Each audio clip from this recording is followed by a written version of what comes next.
호르무즈 리스크 완화 국면에서 다시 보는 에너지주 투자 전략.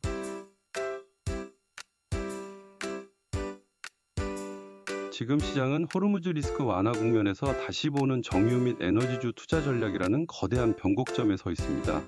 전 세계 해상 원유 물동량의 약 20%가 통과하는 핵심 요충지 호르무즈 해협이 폐쇄되는 전대미문의 공급 충격이 발생했기 때문입니다.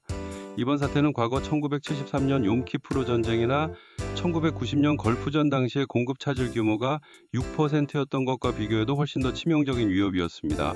이로 인해 에너지 가격 변동성은 19%나 급등했으며 헤드라인 인플레이션 전망치 또한 참조 전망 4.4%에서 부정적 시나리오의 경우 5.4%까지 치솟으며 경제 전반에 강력한 충격을 주었습니다. 하지만 최근 미국과 이란의 비밀 협상 그리고 도널드 트럼프 대통령이 발표한 2주간의 일시적 정전 합의로 인해 극단적이었던 리스크 프리미엄이 급격히 제거되고 있는 상황입니다. 왜 지금 이런 현상이 벌어지고 있는 걸까요? 핵심은 지정학적 리스크가 실제 공급망을 마비시켰다는 점에 있습니다. 분쟁 전 2천만 배럴 이상의 물동량이 흐르던 호르무즈 해협은 분쟁 이후 380만 배럴 수준으로 급감했습니다. 이 과정에서 210척의 적재 유조선을 포함해 총 390척의 선박이 해협 내에 고립되는 초유의 사태가 벌어졌죠. 사우디 동서 파이프라인 같은 대체 경로가 720만 배럴까지 용량을 확대했지만 손실된 1300만 배럴 이상의 물량을 메우기엔 역부족이었습니다. 여기에 글로벌 석유 수요마저 전년 대비 하루 230만 배럴 감소하며 시장의 불확실성을 키웠습니다. 국제통화기금 IMF는 이러한 상황이 글로벌 경제 모멘텀을 멈췄다고 진단하며 분쟁 기간과 인프라 피해 정도에 따라 글로벌 성장률이 3.1%에서 2.5%까지 떨어질 수 있다는 시나리오를 제시하며 경고한 바 있습니다. 그렇다면 이 혼란 속에서 국내 정유사들은 어떻게 기회를 잡았을까요? 바로 재고 관련 이익이라는 전략적 우위 덕분이었습니다. SK이노베이션, S-오일, GS칼텍스, HD현대오일뱅크 등 정유사사는 2025년 말에 배럴당 60달러에서 70달러 수준의 저가 원유를 미리 확보해 두었습니다. 이후 호르무즈 해협 폐쇄로 유가가 폭등하자 과거에 싸게 샀던 원유의 가치가 급격히 상승하며 막대한 회계적 이익이 발생한 것입니다. 이는 단순히 운이 좋았던 것이 아니라 저가 매수 시점을 잡았던 재고 관리 능력이 결과적으로 엄청난 수익으로 돌아온 사례라고 볼 수 있습니다. 실제로 수치를 보면 그 규모가 더욱 놀랍습니다. 2026년 1분기 국내 정유사사의 합산 영업이익은 무려 4조 원에서 5조 원에 달할 전망입니다. 개별 기업을 보면 더 극명합니다. SK이노베이션은 이전 전망치였던 5,881억 원에서 수정 전망치 1조 8,430억 원으로 무려 3배 가까이 뛰어올랐고 S-오일 역시 5,958억 원에서 1조 840억 원으로 전망치가 상향되었습니다. 유가 지표를 보면 WTI 선물 가격은 90달러 선을 회복했고 20일 이동평균선은 92.36달러를 기록하며 강세를 보였습니다. 다만 향후 전망은 엇갈립니다. 골드만삭스는 정전 협상으로 리스크 프리미엄이 축소되며 브렌트유 가격이 4분기에는 80달러까지 하락할 것으로 내다본 반면 JP모건은 80달러 중반대를, 모건 스탠리는 2분기까지 110달러까지 상승할 수 있다는 공격적인 전망을 내놓고 있습니다. 하지만 지금부터는 분위기가 완전히 달라집니다. 1분기에 횡재적 이익이 끝났다면 이제는 실적 절벽이라는 청구서가 날아올 차례입니다.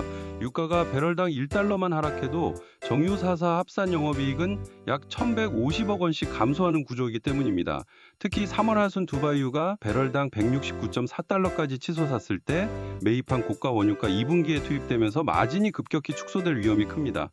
여기에 호르무즈 해협 정체로 인한 채선료 부담만 이미 800억 원을 넘어섰으며 정부의 유가 도매 가격 상한제와 같은 강력한 가격 통제 정책이 시행될 경우 수익성은 더욱 악화될 수밖에 없습니다. 기업별 내부 리스크는 여전히 심각합니다. SK이노베이션은 신용등급이 BBB 수준에 머물러 있는 상황에서 SK온의 손실과 미국 시장의 EV 배터리 보조금 중단 및 수요 둔화라는 직격탄을 맞았고 포드와의 합작 법인 해산이라는 무거운 과제를 안고 있습니다. S-오일 역시 아랍라이트 원유의 공식 판매 가격이 배럴당 19.5달러라는 전례 없는 수준으로 설정되어 있어 비용 부담이 극심한 상태입니다. 자, 이제 현재 시점에서 통합 분석을 해보겠습니다. 오늘 2026년 04월 15일 공시를 보면 기업 지배 구조 보고서와 투자 설명서 그리고 파생결합증권 관련 기재정정 공시들이 올라오고 있습니다. 이는 변동성이 극심한 시장 상황 속에서 기업들이 내부 지배 구조를 정비하고 자금 조달 및 리스크 관리에 들어갔음을 시사합니다. 우리는 더욱 냉정하게 판단해야 합니다. 1분기의 어닝 서프라이즈는 이미 주가에 선반영되었을 가능성이 매우 높습니다. 정전 협상이 최종 타결되어 유가가 80달러 이하로 급락한다면 정유주에서는 수익을 실현하고 비중을 축소하는 보수적 접근이 필요합니다. 우리가 계속 주목해야 할 곳은 에너지 전환의 패러다임이 바뀐 지점입니다. 이제는 기후위기 대응이 아니라 국가안보와 경제회복력, 즉 불을 끄지 않겠다는 현실적 목표가 중요해졌습니다. 실제로 2050년까지 전 세계 원전 용량은 75% 증가할 것으로 전망되며 SMR 도입과 더불어 꿈의 에너지라 불리는 핵융합 기술에 대한 관심이 그 어느 때보다 높습니다. 반면 태양광 신규 설치량은 전년 대비 10% 미만으로 감소하며 성장세가 둔화되는 양상을 보이고 있습니다. 특히 AI 데이터 센터 급증으로 인한 전력 수요 폭증과 유럽의 노후 전력망 교체 수요는 단기 유가 향방과 무관한 메가 트렌드입니다. 유럽 전력망의 경우 전체 시설의 40%가 40년 이상 된 노후 시설로 교체 수요가 폭발적일 수밖에 없습니다. 다만 여기서 우리가 반드시 짚고 넘어가야 할 리스크는 공급망입니다. 구리, 리튬, 코발트, 니켈과 같은 핵심 광물 정제 시장의 86%가 상위 3개국에 집중되어 있고 특히 중국이 20개 주요 품목 중 19개를 지배하고 있다는 점은 향후 전력 인프라 시장의 가장 큰 변수가 될 것입니다.